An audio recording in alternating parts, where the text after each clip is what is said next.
Hello my dear friends, and welcome back to another video. So today is the eve before the Bad Batch Season 2 Episode 12, The Outpost, and also The Mandalorian Chapter 18. Both episodes of Star Wars tomorrow are said to be massive. We are going to go through the latest updates and of course speculate. By request, I will be talking about both episodes, The Mandalorian tomorrow, and then on Thursday we're going to do The Bad Batch. Let's start with The Mandalorian. So tomorrow's episode, minus the intro and the credits, it's said to be 42 minutes and 24 seconds in length, and the director is Rachel Morrison, a new director to the Star Wars franchise. This is always so exciting when it happens. She was the cinematographer on Black Panther, Little Accident, Mudbound, and also on a couple of Rick Famuyiwa productions, Dope and Confirmation. And given that Rick Famuyiwa is executive producing on Season 3, he may have helped her with the creative process on Chapter 18, given that they go way back. This is also the episode we're returning to Tatooine before Mando goes off to Mandalore. He's gonna see Peli Motto, he's gonna take R5-D4 with him, and so the adventure of the season begins. Now just a bit of spoiler information for tomorrow's episode. According to those in attendance at the premiere, the second episode is called The Mines of Mandalore. There is a lot of development for Din Djarin, but also Bo-Katan, and when he gets to Mandalore, there are some scary surprises that await him. In other Mandalorian news, for the season premiere last week, we have two brand new amazing looking character posters. The first is of the Armorer. As I've said before, I love the colour scheme of Season 3. Not too much to talk about with her, but the second one is hilarious. We have the three Anzellan droid smiths from Chapter 17. It's worth reiterating neither of these is Babu Frick, although the one on the left certainly looks like him. But they're new characters and I love the way they've positioned them. These guys are hilarious, and I broke down the scene with Grogu hugging one of them in a video the other day. I mentioned why it's so important that Grogu is opening up emotionally. The Anzellan didn't like it, of course. He said no squeezy, bad baby. Now, in doing some research for the Anzellans, I found out something very interesting. There was a backstory idea to Anzellans that was dropped by J.J. Abrams and Chris Terrio. They were going to go through with it, but then decided to let it go. But this could be a concept re-established in The Mandalorian, so let me tell you all about it. The Anzellans were inspired by the Ugnaughts, who were in servitude to the Empire, but because of their small size, Anzellans were exploited in different ways. Primarily they were used to repair Star Destroyers. After the Imperial remnants rose, and then the First Order, they discovered a weakness in their technology, and so they put a sabotage brick in their ships. This was something that could disable the entire First Order, all of their fleets. We know this from the Art of the Rise of Skywalker book. This concept was an idea, but it was something J.J. Abrams dropped. It was never actually made canon. It's just something they had in mind that wasn't acknowledged explicitly. This is something they could reintroduce in The Mandalorian, and so the Anzellan appearance is foreshadowing what's to come 20 years down the timeline, even if it's not something used or referenced in the sequel trilogy. In terms of tomorrow's Bad Batch episode, the runtime is 29 minutes, and from what I've heard, for the remaining 5 episodes of Season 2,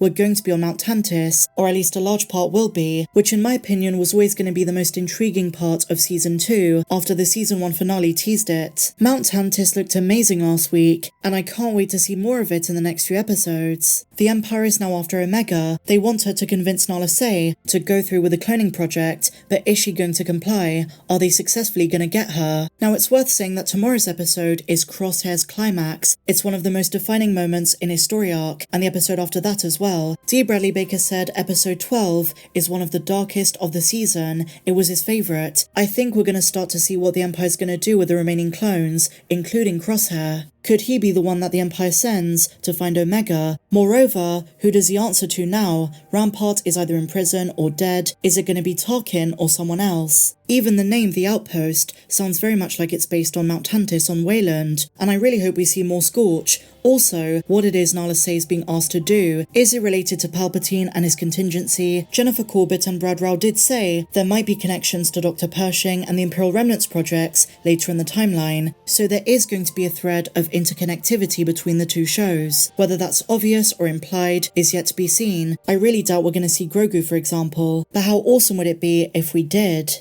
What I will say about this next episode of The Bad Batch is I think we're well beyond the point of Crosshair having redemption. I think it's too late. He's made his bed, he's got to lie in it, and that means a very sinister outcome. I don't know if he's gonna die necessarily, but what I do know is the Empire has a fate for him that is much more cruel and sinister than we can imagine at this stage. That's gonna unfold over the next couple of episodes. The home stretch of season 2 does have a lot of tie-ins with things we see later in the timeline, and I'm convinced this is what the creatives always planned. One of the overarching aims of the Bad Batch was to get us from point A, the end of the Clone Wars, to point B, the Stormtrooper era, and the final phasing out of the clones. I'm curious how the Batch themselves are going to cope with this change, and what kind of life lies ahead of them if they all survive, because tensions with Sid are strained, and they're running out of time and places to hide, which is why I predict the Empire will successfully capture Omega, at least at first, and then maybe be rescued by her brothers, or Echo and Rex. In the Zillo Beast episode, Hunter teased that he was going to contact them. Some really intense stuff ahead. Something in particular about Metamorphosis that got me so excited for the remainder of the season is how chilling and dark it got. I know the Bad Batch can't always be like that, it is aimed at families, but when it does go to that place, it does it so well. I mean, just think of the start of the last episode,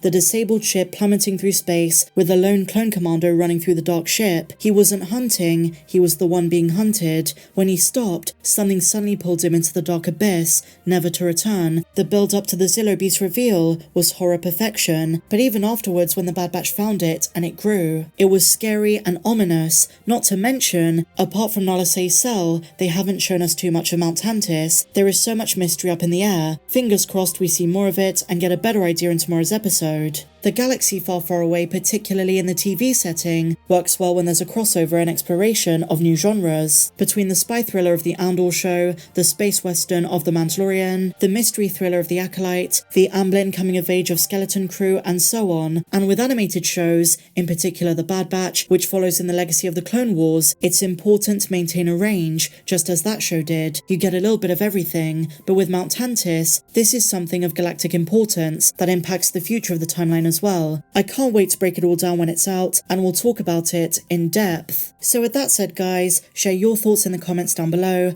Are you excited for tomorrow? A lot of Star Wars to talk about, and I'm sure a lot to break down. If you enjoyed this video, please be sure to give me a big fat thumbs up, subscribe if you're new, and just before I go, here was my reaction to The Mandalorian stars at the premiere. Some really interesting tidbits, enjoy.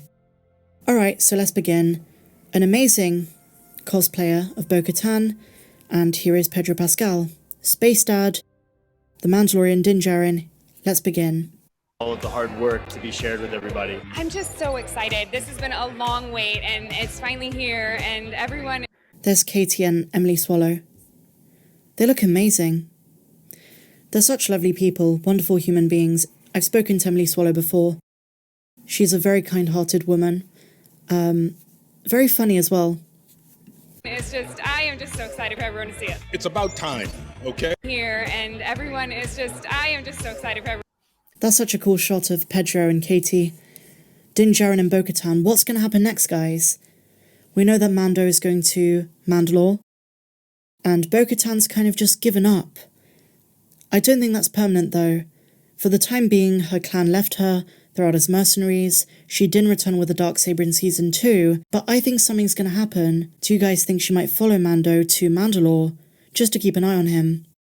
About time, okay? We've all been working. Why are you sitting at home or wherever you're sitting? You should be here with us. I don't think... He's right. We should have been there, guys. There's Paul. Paul Sun-Hyung Lee. I spoke with him recently. Somebody a birthday present and you want to see them open it up. That's what it's felt like for the last 2 years. Because I'm a fan myself. I've just been like, let's go. I'll be honest, the first 2 seasons. Omid Abtahi, Dr. Pershing. He gave a very interesting interview the other day. The first 2 seasons, I think it's hard to put a finger on who exactly Dr. Pershing is. And so season 3, I think a lot of those questions are going to get answered. We're going to get to know him. And I got to know him a lot better as well. I think they cut part of what he said here because I've seen the full thing, the full interview, it's on YouTube.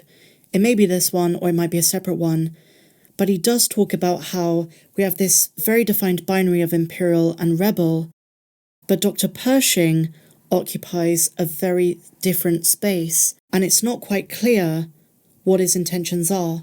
In a way, of course, he still works for Moff Gideon and the cloning project he's already started, but at the same time, he himself isn't necessarily a bad person.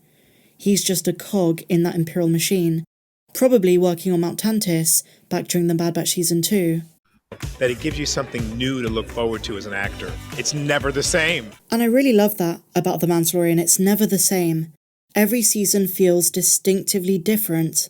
And that's so refreshing because with all this time that passes, they still keep very familiar tropes, but at the same time, they're always improving on it, adding new things, new species, new creatures. We had that crazy pirate-looking guy, Gorian Shard.